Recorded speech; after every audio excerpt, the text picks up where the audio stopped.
আচ্ছা, এবার আসেন, বাংলাদেশে প্রতি বছর অনেক বড় সম্মেলনের মাধ্যমে দাওয়াত দেয়া হচ্ছে, তাহলে আপনি কেন বললেন দেশে দাওয়াত হচ্ছে না? আমি বিশ্ব তাবলীগি ইজতেমার কথা বলছি।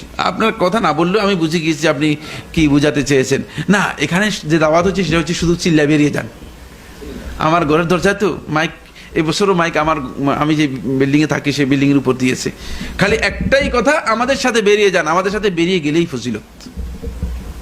দাওয়াতের কোনো কথা নেই, ইসলামের কোনো কথা নেই। যারাই বক্তব্য দিয়েছে সবারই বক্তব্য একটাই, আমি যা শুনেছি আমার কানের মধ্যে যা এসেছে, শুধু হচ্ছে আমাদের সাথে বেরিয়ে যান, আমাদের সাথে বেরিয়ে গেলেই ফজিলত। এটা না দাওয়াতি মানহাজ না ইসলামী মানহাজ। আমার জানা নেই কোনো ইসলামী মানহাজ অনুযায়ী এই দাওয়াতে, এখানে দাওয়াতের কোনো কাজই হচ্ছে না। এটা শুধুমাত্র এই সম্মেলন, মানুষ এভাবে একত্রিত হবে, মানে আসবে, কেউ রান্না করবে, কেউ খাইবে, এই আর কি। মানে এগুলোর কোনো, এই সম্মেলনের কোনো টার্গেট আছে কিনা সেটা আমি জানি না। আদৌ কোনো টার্গেটে, শুধুমাত্র চিল্লায় বেরিয়ে যাওয়া, শুধুমাত্র যারা আসবে তারা এখান থেকে চিল্লায় বেরিয়ে যাবে, এই হলো কাজ। এটি মূলত ইসলামী দাওয়াতের কোনো পদ্ধতি নয়, অথবা সুন্নাহ তরিকা অনুযায়ী গ্রহণযোগ্য নয়। প্রশ্ন, আমাদের দেশে যে প্রতি বছর বিশ্ব কি কথাই তো দেখতেছি, ইসলামের আলোকে কতটুকু সঠিক না? ইসলাম এটাকে সমর্থন করে না। ইসলামের আলোকে কতটুকু সঠিক নয়, ইসলাম এটাকে সমর্থনই করে না। কারণ এই ইজতিমা যদি ইসলামী ধারায় হয়ে থাকে, তাহলে এই ইজতিমার প্রত্যেকটি ক্ষেত্রেই সুন্নাহর মানহাজের অনুসরণ করতে হবে, সুন্নাহর মানহাজের অনুসরণ করতে হবে। এটাকে প্রথম দোয়ার নাম দিয়েছেন আখেরি মুনাজাত, তো দ্বিতীয় দোয়াটা কি? আগেরটা কবুল হয়নি, এটা পরেরটা আবার আখেরি মুনাজাত থাকে। এই সমস্ত বিভ্রান্তি আসলে মানুষদের মধ্যে, আসলে এই সমস্ত বিভ্রান্তি যারা তৈরি করেছেন তারা সত্যিকার অর্থে হেদায়েত থেকে মাহরুম, হেদায়েত থেকে মাহরুম। আপনি প্রথম বলে যে এটা দোয়া, আখেরি মুনাজাত নাম দেওয়ার কোনো দরকার নেই। যদি মানে সুন্নাহ অনুযায়ী, যদি তারপরে সেটা সমর্থনের বিষয়টি কোরআন এবং হাদিসে যেতে হবে, কিন্তু এটা দোয়া হতে পারে। কিন্তু প্রথম দোয়া হলো আখেরি মুনাজাত, তারপরে দ্বিতীয় দোয়াটা কি? এটা নেখেরি মুনাজাত নাকি? এটা কোন ধরনের মুনাজাত? না, এটা বিভ্রান্ত মুনাজাত, এগুলো গলত। এবং প্রত্যেকটা কাজেই সুন্নাহ এর অনুসরণ যেভাবে করার কথা সেভাবে হচ্ছে না। আপনি একজনের বক্তব্য শুনলে, মানে আপনি যদি সেখানে একজন বক্তব্য শুনেন, একটা কোরআন এবং হাদিস নেই, শুধু ফালতু কতগুলো উদাহরণ এবং কতগুলো কোন বিষয়, কোন কাজাখোর, কোন মদখোর, মানে কি বলছে, কি করছে, এগুলো। নাউজুবিল্লাহ মিন যালিক।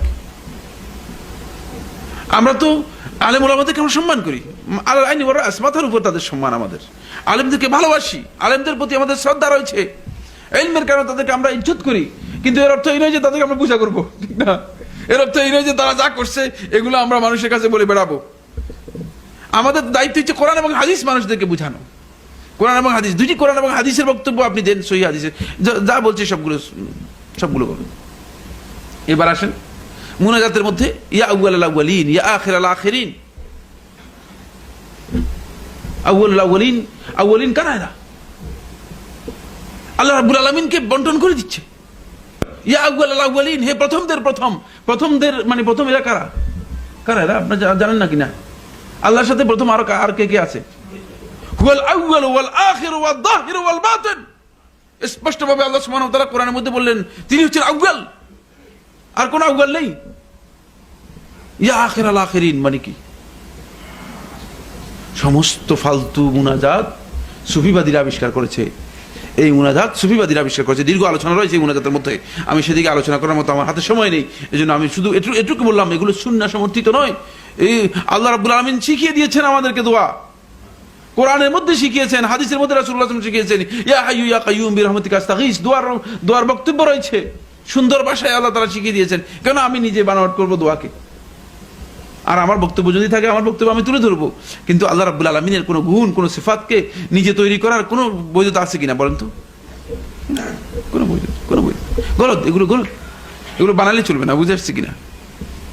যেখানে যেটা আল্লাহ সুবহানাহু ওয়া তাআলা বলেছেন সেটা সেখানে অনুসরণ করতে হবে। এটা মূলত এগুলো জানতে হবে। অনেক বিভ্রান্তি আছে, তারপর আমরা হেদায়েতের জন্য দোয়া করি, আমরা নিজেরাও হেদায়েতের উপর প্রতিষ্ঠিত থাকি। আল্লাহ তাআলা সবাইকে হেদায়েত দান করুন, বলুন আমিন। এখন বলতে প্রচার চালাচ্ছে যে হজের পরে দ্বিতীয় বৃহত্তর মুসলিম অনুষ্ঠান। হজের সাথে কারো কোনো তুলনা আছে? পৃথিবীর 6 কোটি মানুষ যদি কোনো মাঠে একত্রিত হয়, হজের সাথে তার তুলনা চলবে? হজের সাথে কিসের তুলনা? পৃথিবীর কোটি বুজুর্গ যদি এক কথায় একত্রিত হয়, তাহলে বলা যাবে যে নবীর পরে ওনার চেয়ে বুজুর্গ আর নাই। তুলনা করা যাবে? লা হাওলা ওয়ালা কুওয়াতা ইল্লা বিল্লাহিল আলিয়্যিল আযীম। সংযত ভাষায় কথা বলুন। সম্মানিত উপস্থিতি, ঢেলা কুলুকের কত যে ফজিলত, ফজিলত আর কি আছে? কোরআন হাদিসের দলিল আছে। পানি না পাওয়া গেলে বৈশা থেকে ঢিলা কুলুক আপনি নিতে পারেন। পানি আছে, তারপরে আপনি কোথার থেকে দুনিয়ার ফজিলত বাই করলেন, তারপরে দাঁড়া ঢিলা কুলুক ধরে দাঁড়ায় আছেন। আপনি বলতেছেন যে কি দাঁড়ায় পেশাব করা কি নিষেধ। ঢিলা কুলুক ধরে নিয়ে যখন পেশাব, ওটা কি করতেছেন? পেশাব করতেছে না মধু করতেছে? কত তো মিলতে হবে। আপনি বলতেছেন 70 টাকা ফরজ। এই 70 কোন ফরজ তা আমাদের শরীয়তের জানা নাই। আপনি ওখানে কি করতেছেন? সম্মানিত উপস্থিতি, আপনি বলেন যে হায়া শরম থাকতে হবে।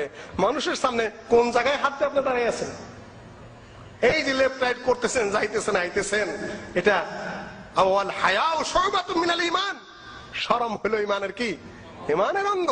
আপনি কি করতেছেন? শুধু তাই না, কথাও বলতেছে, একজন একজনের সাথে আলাপও করতেছে ওই অবস্থায় দাঁড়ায়। সম্মানিত উপস্থিতি, কি অবস্থা তাই বলেন? বুজুর্গি দলিলের কোনো খবর নাই, একটা চেয়ে আরেকটার কোনো সম্পর্ক নাই। তো বলবেন যে পেশাব যে শেষ হয় না, হাদিসে আছে ইস্তানজাহু মিনাল বাউল, পেশাব থেকে পবিত্র হও। ভাই দেহের কয় ভাগ পানি? 4 ভাগের 3 ভাগে পানি। এই পৃথিবীর কতটুকু পানি? 4 ভাগের 3 ভাগে পানি। দেহের সাথে পৃথিবীর মিল আছে। স্যাপ যদি একবার বাইরে শুরু হয় বন্ধ, দেহে পানি আছে 3 ভাগ, থুতু ফেলতেই থাকবেন, আসতেই থাকবে থুতু, কারণ পানি আছে ভিতরে। পেশাব করতে থাকবেন, কুদতেই থাকবেন, মুততেই থাকবেন, কারণ পৃথিবীতে পানি আছে। অসুস্থ ছাড়া আর কিছুই না। আপনি যখন নিজে নিয়ত না করেন, ওপর ওটা বন্ধ হবে না। পেশাবের গোষ্ঠী শেষ করে দিতে হবে, এমন তো বলা হয় না হাদিসে। যদি আপনার আসে, এটা আল্লাহ মাফ করে দেবেন, পানি ছিটিয়ে দিয়ে নামাজ পড়বেন, সালাত আদায় হয়ে যাবে। সহিহ হাদিসে বিবরণ আছে। আপনি কত কাহিনী বানাইতে বলছে কে? গোটা বাথরুম শুদ্ধ নষ্ট করে বানাইতেছে, ঢিলানা করতে ঘুরতেছেন। আর কি এটা কি অবস্থা, কি দৃশ্যটা কেমন? কাজে দলিলের উপর চলার চেষ্টা করেন। ফাও বুজুর্গিতে, বুজুর্গের খোয়াপে স্বপ্নে বিশ্বাস করেন না। হয়তো বুজুর্গের খোয়াপে দেখছেন, এই জন্য এটার উপর আমল করতে হবে। আমি বলি যে বুজুর্গের খোয়াপের উপরেই যদি কোনো কিছু আমল করতে হয়, বুজুর্গের যদি যৌবন বয়সে কোনো স্বপ্ন দোষ হয়ে থাকে, তাহলে তার কি করতে হবে? নিশ্চয়ই তোরা মারতে হবে। বুজুর্গ যা করেছেন সত্যি করেছেন। সম্মানিত বুঝতে, কাজে এই সকল ভুয়া কিসসা কাহিনী তাবিজ কবত আহলে হাদিসে বিশ্বাস করে না। কোরআন এবং সহিহ হাদিসে স্পষ্ট যা আছে সেটার উপরে তাদের আমল। তাবলীগ ইজতেমায় যাওয়া কি জায়েজ? এক ভাই জিজ্ঞেস করেছেন তাবলীগ ইজতেমায় যাবেন কি উদ্দেশ্যে। যদি বলেন যে আমি দিন শিখার উদ্দেশ্যে, সহি দিন শিখানো হয় না। সহি দিন সেখানে শেখানো হয় না, কারণ দিন শিখার উৎস হচ্ছে কোরআন এবং সহি সুন্নাহ, সহি হাদিস। কোরআন এবং সহি হাদিস সেখানে শেখানো হয় না। তাতে শিখানো হয় ফাজাইল আমল, তাতে সহি হাদিস আয়াতের সাথে সাথে জয়ীব জাল কিসসা কাহিনী এসব রয়েছে। আর সেটা একটা সুফি দল, যে হ্যাঁ সুফি বিদআতপন্থী দল, সুতরাং সেই দল কখনো সহি রাস্তা আপনাকে দেখাবে না, সহি রাস্তায় নিয়ে যাবে না।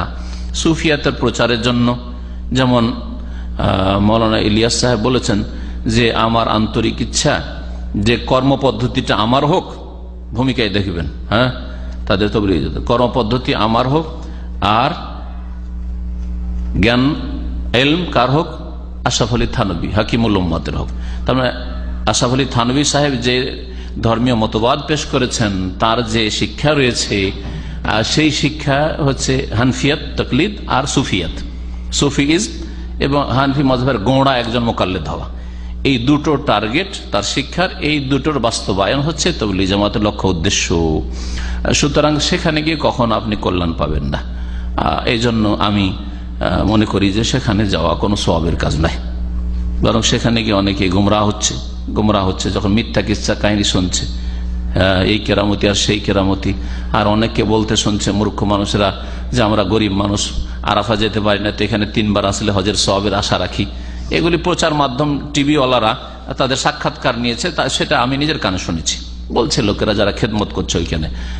তো কথা হচ্ছে যে এই গুমরাহি থেকে বাঁচার জন্য দিন শিখেন, নিজের বাড়িতে, নিজের বাড়ির আশেপাশে কোরআন সুন্নাহর কথা যেখানে শেখানো হচ্ছে দিন শিখেন। জি, আজকাল ইন্টারনেটে সহি দিন কোরআন সুন্নাহ ভিত্তিক শিখার ব্যবস্থা রয়েছে, তাই শিখুন। আর সংশোধনের জন্য সংশোধন কোনো কথা শুনবে না, কথা বুঝতে পারছেন? কখন এই আশা করি না যে ওখানে গিয়ে আমি তাদের সংশোধন করবো বা ওখানে গিয়ে তাদের ভুল ধরবো। আপনি কি ভুল ধরবেন? কি যারা ভুল ধরবে তাদের কথা শুনবেন না, তো আপনি কি ভুল ধরবেন? আপনি তাদের কিতাব পড়েন আর কোরআন হাদিসের সাথে মেলান, তাতেই ভুল ধরতে পারবেন বাড়িতে বসে বসে। বিশ্ব ইজতেমা হয় টঙ্গীর মাঠে, এখানে 40 লক্ষের বেশি মানুষ আসে এবং মন্ত্রীদের সবাই উপস্থিত আখেরি মোড়। তারপরে আসলে অনেকে যে আখেরি মাঠে আসে, যে একজন ব্যক্তি যদি ওলি থাকে তার মাধ্যমে সমস্ত মানুষ মাঠ পেয়ে যায়। এটা কতটুকু কোনটুকুই সহি নয়, বুঝতে পারলেন? আখিরি মোনাজাত বলেন আর মানে আউয়ালি মোনাজাত বলেন, এক জামাতবদ্ধ ভাবে এমন কোন দোয়ার কোন পদ্ধতি শরীয়তে নেই। বিশ্বনবী মুহাম্মদ রাসূলুল্লাহ সাল্লাল্লাহু আলাইহি ওয়াসাল্লাম বিদায়ী হজের ভাষণে সবাইকে নিয়ে দোয়া করেননি, সাহাবীদেরকে নিয়ে। তিনি নিজের ভাষণে বিভিন্ন বিধিবিধান, বিভিন্ন হুকুম আহকাম, বিভিন্ন মাসলা মাসাইল এবং মুসলিমদের জন্য দোয়া সবই করেছিলেন, কিন্তু সাহাবীদেরকে নিয়ে জামাতবদ্ধ ভাবে হাত তুলে আমিন আমিন বলে কেউ দোয়া করেন এইভাবে। তো মোট কথা, যার ভিত্তি বিধাতের উপরে তার দিয়ে কোনই লাভ সাধিত হতে পারে না, বুঝতে পারলেন? কাজটাই বিদাত। তাদের ধারণা যে আমরা ভালো করছি, যেমন কোরআনে আছে বিদাত কাজ করবে কিন্তু মনে করবে যে আমরা খুব ভালো কাজ করতে আছি। তো এসব দোয়ার কোনই ফজিলত নাই। আর 40 লক্ষ 40 মিলিয়ন যদি হয় তাও কোনো কিছুই হবে না। এক সৌদি তবলিগি আর কি, ও টঙ্গীর ইজতেমা সম্পর্কে বলছে, আদা কাছেই নাফার হোনা, তাই বলছে আদা মক্কা কাম নাফার, তাই বলছে আদা মক্কা কাম নাফার হোনা কাছেই নাফার। প্রচুর রাগ লেগেছে আমাকে, প্রচুর রাগ লেগেছে। না, আমি বললাম তুই যদি অন্য কেউ হতিস তা তোর আর আমার যে কি অবস্থা হতো আজ, তা তুই বুঝতিস আর কি। তুই সৌদি, তুই এত বড় বেঈমান, তুই সৌদি সরকারের চাকরি করিস আর এরকম কথা তুই বলিস। এরা চোর, এরা চুরি করে বলে, মানে এরা প্রকাশ্য বলে না, বুঝতে পারলেন? তো মক্কার সাথে টঙ্গীতে ইজতেমার তুলনা করিস তোর মতন একজন সৌদি। আরে মক্কায় যদি একটাও মানুষ না আসে তবু মক্কা, সেখানে একবার নামাজ পড়লে 1 লাখ নামাজের সওয়াব হবে। আর ওখানে যে সারা পৃথিবীর মানুষ জমা হয়ে যায় তবু কিছু হবে না, কিচ্ছু হবে না। তো তোর মক্কার সাথে তুলনা করতে, ভাইয়ের আমার কথা হচ্ছে মানুষ কত সংখ্যায় আসছে ভেড়ার পালের মতন। হ্যাঁ, আল্লাহ তাআলা করে কালিলুম মিন ইবাদিহিশ শুকুর, আল্লাহর কৃতজ্ঞ বান্দা সবসময় কমই হবে, হ্যাঁ কমই হবে। তো আসলে অন্যায়ের দিকে মানুষের ঝোঁক বেশি, এই নাফস সবসময় অন্যায়ের দিকে যায়। আর ভালোর দিকে তো ওখানে তো 40 কোটিও আসতে পারে, অসুবিধা কি আছে? কিছু হবে না। ও টুঙ্গির মাঠের হুজুর, আপনার কথা তো খুবই ভালো লাগে। ভালো তো লাগছে বটে, যেখানে আল্লাহ বলেছেন ভালো কাজের আদেশ করো, মন্দ কাজের নিষেধ করো। যেখানে আল্লাহ বলেছেন ভালো কাজের আদেশ করো, মন্দ কাজের নিষেধ করো। তুমি তো খুব ভালো কথাই বললে। কি বললে? সুবহানাল্লাহ বললে এত নেকি হয়, আলহামদুলিল্লাহ বললে এত নেকি হয়, আল্লাহু আকবার বললে এত নেকি হয়, সুন্দর করে ওযু করে 2 রাকাত নামাজ পড়লে অতীতের পাপ ক্ষমা হয়ে যায়। ভালো কথা, বুখারী মুসলিমের হাদিস। এগুলো তো ভালো কাজের আদেশ। আপনি একটু যখন হাত তুলে দোয়া করবেন আগামীকাল, তখন একটু বললে হয় না? এই দেশের নেতা নেত্রী জনগণ সবাই একবারে টুঙ্গি থেকে নিয়ে মতিঝিল পর্যন্ত হাত তুলে দোয়া করতে প্রস্তুত।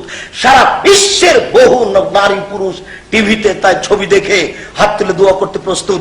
ও ইমাম সাহেব, ভালো কাজের আদেশ করলেন, মন্দ কাজের একটু নিষেধ করবেন না? মন্দ কাজের নিষেধ এইভাবে করেন। আপনি হাত তুলে দোয়া করার পূর্বে বলুন, এই দেশের নেতা নেত্রীকে আমি বলতে চাই, রাসূল সাল্লাল্লাহু আলাইহি সাল্লাম বলেন, আলী লা তাদু 3 সালাত তামস্তাহু ইল্লা কবর মুসলিমান সাওয়াইতাহু। আলী, তুমি ছাড়বে না কোন উঁচু কবর, সবকে ভেঙে সমান করে দাও, এরপর মাটির সাথে মিশিয়ে দাও। 24 ঘন্টার মধ্যে বাংলাদেশে যত উঁচু কবর আছে সবকে ভেঙে সমান করে দিতে হবে। হোক না কেন শাহপরান, হোক না কেন শাহজালাল, হোক না কেন খাজা মঈনুদ্দিন চিশতি, হোক না কেন আপনার সেই গোলাপ শাহের মাজার। রাসূল আদেশ করেছে, মুসলিম শরীফের মুসলিম গ্রন্থের হাদিস। আমি টুঙ্গির মোনাজাতে, আখেরি মোনাজাতের পূর্বে বক্তব্য বলছি, শুনুন দেশবাসী, মন্দ কাজের নিষেধ করে গেলাম। শুনুন, আল্লাহ রাসূল বলেন, আলী যত ছবি মূর্তি রয়েছে সবকে ভেঙে একাকার করে দাও। 24 ঘন্টার মধ্যে এই দেশে যত ছবি মূর্তি আছে রাস্তাঘাটে, কলেজ, বিশ্ববিদ্যালয়ে সবকে ভেঙে খান খান করে দিতে হবে, চৌচির করে দিতে হবে। ও ইমাম সাহেব, হাত তুলে দোয়া করার পরে একটু মন্দ কাজে নিষেধ করুন, এইভাবে আপনি বলুন। 24 ঘন্টার মধ্যে দেশের মাটি যত পতিতালয় রয়েছে, টাঙ্গাইলের পতিতালয় বন্ধ করতে হবে, ফরিদপুরের পতিতালয় বন্ধ করতে হবে, বাংলাদেশের মাটিতে যত পতিতালয় রয়েছে সব বন্ধ করতে হবে। 24 ঘন্টার মধ্যে এই দেশের মাটিতে যত ব্যাংকিং ব্যবস্থা রয়েছে, সুদী ব্যাংক, সব বন্ধ করতে হবে। এ হলো মন্দ কাজের নিষেধ। আপনার ভালো কাজের সাথে একটু মন্দ কাজের নিষেধ থাকে না? কিসের হাত তুলে দোয়া করা দেখাচ্ছেন আপনি? আপনার আখেরি মোনাজাত যদি সারা পৃথিবীর মানুষ উপস্থিত হয়, সারা পৃথিবীর মানুষই পাপী। কেন? আপনার আখেরি মোনাজাত সুন্নাত দিয়ে প্রমাণ করা যাবে না। কি বলতে চাচ্ছেন আপনি?